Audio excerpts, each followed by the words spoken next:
घना अंधेरा उतर चुका था। पहाड़ों से घिरे बेहड़पुर नाम के छोटे से गांव में रात हमेशा जल्दी हो जाती थी। इस गांव की एक खास बात थी, सूरज ढलते ही कोई घर के बाहर नहीं दिखता था। लोग कहते थे कि पुरानी बंजारों की हवेली में परछाई रहती है, जो रात में अकेले चलते इंसानों का पीछा करती है। गांव के बुजुर्ग इस हवेली की तरफ देखने तक से डरते थे, लेकिन युवाओं को इन बातों पर विश्वास नहीं था। उन्हीं में से एक था 18 साल का अमित, जिसके अंदर जिज्ञासा कुछ ज्यादा ही थी। एक दिन गांव की बैठक में सरपंच ने कहा, कल रात फिर किसी ने हवेली के पास चीख सुनी है, कोई वहां मत जाना। लेकिन अमित ने नजरें चुराकर अपने दोस्तों से कहा, कौन सी परछाई, सब बकवास है, आज रात चलकर देखते हैं।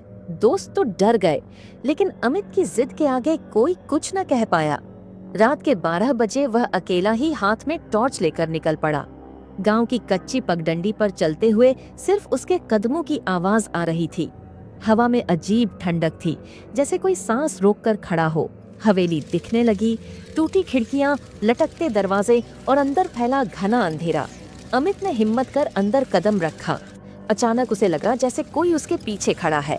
उसने पलट कर देखा, कोई नहीं, लेकिन एक आवाज आई, बहुत धीमी, जैसे कोई फुसफुसा रहा हो।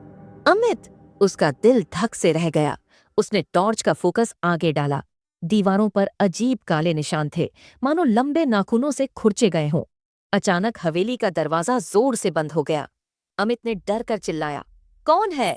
कोई जवाब नहीं, बस पायल की हल्की सी छन छन सुनाई दी। मगर वो पायल किसी इंसान की नहीं लग रही थी, बहुत भारी, बहुत धीमी, और हर कदम के साथ जैसे जमीन कांप रही हो।